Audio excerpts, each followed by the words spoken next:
দেখুন, নির্মলা সীতারামন ভারতের অর্থমন্ত্রী।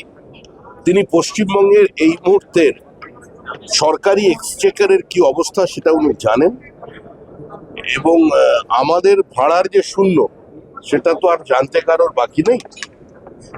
অতীতের যে সরকার ক্ষমতায় এসেছিল 2011 সালে, তাদের ঋণের পরিমাণ ছিল, তখন ঋণের পরিমাণ ছিল 1,92,000 কোটি টাকা স্টেট ডেট, যেটা 7 লক্ষ কোটি টাকা পেরিয়েছে।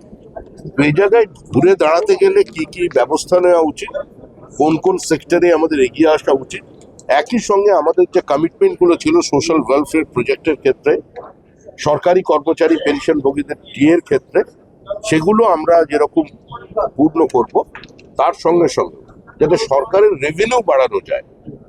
খেলা মেলা উৎসবের বাইরে বেরিয়েছে, সরকারের রেভিনিউ বাড়ানো যায়, সেদিকে রেভিনিউ বাড়ানোর অর্থ হলো হেভি ইন্ডাস্ট্রি নিয়ে আসা যাতে আমাদের রেভিনিউ বাড়ে।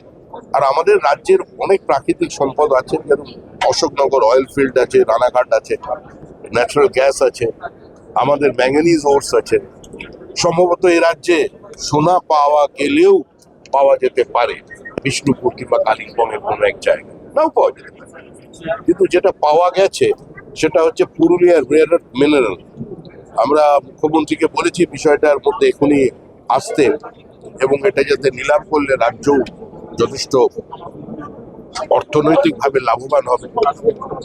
অশোকনগরে কমার্শিয়াল প্রোডাকশন শুরু হয়ে যাবার পরে প্রতি বছর 8,000 কোটি টাকার রেভিনিউ আসবে, এবং বিস্তীর্ণ অঞ্চলে যদি ইকোনমিক অ্যাক্টিভিটি শুরু হয়ে যায় তাহলে তার একটা ক্যাসকেডিং এফেক্ট হয়ে যাবে গোটা রাজ্যব্যাপী, এবং উইন্ডফল গেইনও থাকবে।